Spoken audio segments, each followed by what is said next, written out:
We scored a great deal on flights to Budapest for Valentine's weekend, a city I hadn't seen since my college backpacking days. But for Mike, it was his very first time. Even better, I was able to use Capital One points to book us into the Corinthia Hotel Spa. And as if that wasn't lucky enough, they let us check in super early, at 9 a.m. So with a full day ahead, we set out to explore the magical city together. Our first stop was coffee and breakfast. We found a place called Vinyl and Wood that had a delicious breakfast to start our day before heading off to the bathhouse. We took the metro, which was super easy. You do have to learn how to validate your tickets, but our first stop was the Gellert bathhouse. The bathhouse is part of the Hotel Gellert, but if you walk around to the other side, you'll find the entrance. The place was built between 1912 to 1918. Entrance is about €25. You'll walk in, get a bracelet, go to the locker rooms where you get your own locker, and then you're inside the bathhouse. Both sides of the bathhouse have these rooms that have the thermal baths on either side. They're completely covered with the mosaic tiles, which makes it really beautiful. At the end is a room of showers, and the saunas will be there, and the steam rooms. The cold plunge is definitely Mike's favorite part. That night we had our scheduled dinner cruise on the Danube. It was so cold and windy, but that majestic Parliament building glows along the Danube. Its reflection shimmers in the water like something out of a fairy tale. Across the river, the Buda Castle stands illuminated on the hill, watching over the city. Since it was Valentine's Day, we had a Valentine's theme boat pick us up. It was really cute, all decorated, and we had our own little table and spent the evening for the next 4 hours hanging out, having some drinks, and seeing the sights along the river.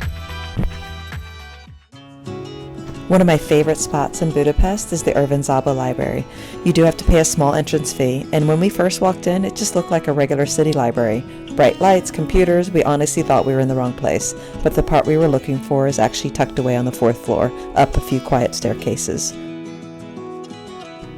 The library is built around a former 19th century palace, and they preserve several of the original rooms exactly as they were. Gilded mirrors, carved wooden paneling, massive chandeliers, and velvet armchairs tucked into cozy reading corners. It became the city's central library in the early 20th century, and instead of tearing the palace down, they built the modern library around it. We loved exploring each room, imagining what it must have been like when it was a private residence. It's peaceful, romantic, and completely surreal. I loved seeing how everybody was just tucked in, doing their thing while we explored. We made a quick stop at the Great Market Hall, Budapest's largest and oldest indoor market. It's full of local produce, paprika, souvenirs, but to be honest, it was too crowded for our liking, so we didn't stay long. The Liberty Bridge connects Buda and Pest across the Danube River. It's beautiful and a short walk to the Gellert Baths. If you're hungry, the nearby Karavan street food court and beer garden is a fun stop. It's tucked into the Jewish quarter. It's a vibrant and casual location with over 10 food trucks, craft beers, and a fun crowd. We weren't in the mood to wait in long lines at the popular restaurants around town, so we skipped the crowd. Instead, Mike's friend had recommended a little sandwich shop called Boar's. We ducked in there for some hot sandwiches and soup, just what was needed on a chilly day in Budapest. Let's see, pulled pork sandwich. Here we go. Okay. Let me see. Is it good? You can't visit Budapest without visiting the ruin bars. Szimpla Kert is Budapest's original and most iconic ruin bar. Located in the heart of the Jewish quarter, it pioneered the concept of transforming abandoned buildings into vibrant cultural spaces. Housed in a former stove factory, Szimpla Kert boasts a labyrinth layout filled with mismatched furniture, quirky art installations, and eclectic decor.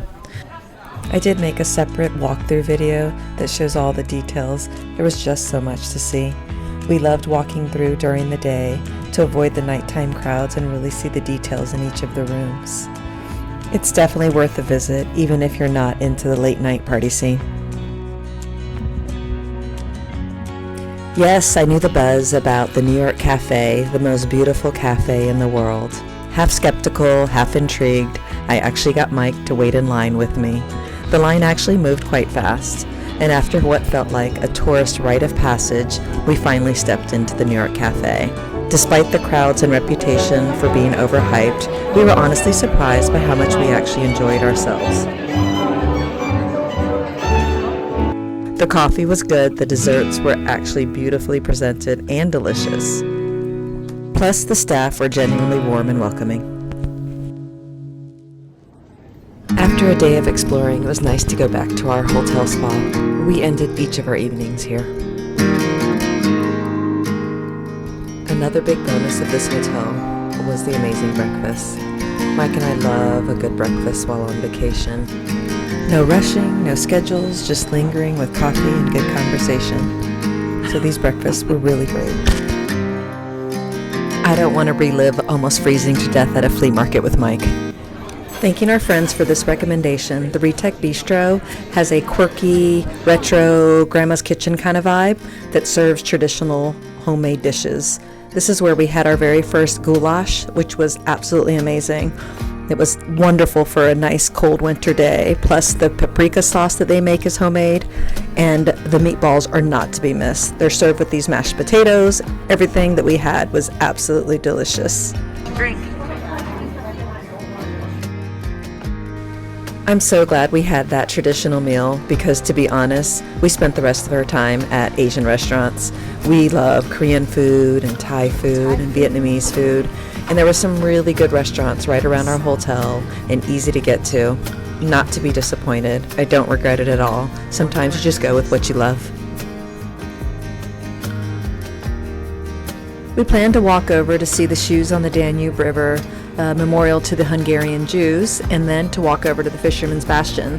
But we were surprised to find everything blocked off. They were filming the movie Matchbox with Keanu Reeves and John Cena. So our walk ended up being a lot longer as we had to walk all the way down to another bridge to get across. But we did it, and we headed on over to the Fisherman's Bastion. Fisherman's Bastion is one of Budapest's most iconic and enchanting landmarks. With its white stone towers and winding staircases with sweeping views of the Parliament and Pest skyline, it feels like stepping into a fairy tale. Behind the beauty lies history. Built in 1905, the Bastion honors the Fishermen's Guild, who once defended the stretch of the medieval city walls. Our final day was spent at the Szechenyi thermal bathhouse, but it started with a mishap. Not knowing how to validate our already purchased tickets, we got a €60 fine. Something to remember when validating, I've learned in the metro. There's two machines. One to buy, one to validate. We missed that one. We didn't let that spoil our fun. The Szechenyi thermal baths are a great way to spend your time in Budapest. It was a beautiful day, and it was nice to come back here. I've actually visited these bathhouses back when I was backpacking in Europe in my college days, so it was nice to bring Mike back here. It was our nicest day in Budapest, sunny, 32 degrees Fahrenheit, 0 degrees Celsius. Yes, freezing, but still a lovely way to spend your time in the thermal baths. We started on one side and then walked over across to the other that has a pool that has a current that takes you around. So we had a whole bunch of fun over there. It definitely gives you a boost as you go by. Workout. Wait, come over here. Here, now. Okay. Let's go. When you hit these The feet are sliding. It's so slippery. Sorry.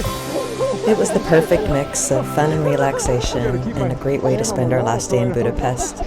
Budapest turned out to be a great pick for a 3-day wintry cold weekend in Europe. 3 days felt like plenty of time, and after the bathhouse, we headed back. I had one last massage at the hotel, and we packed up and got ready to go home.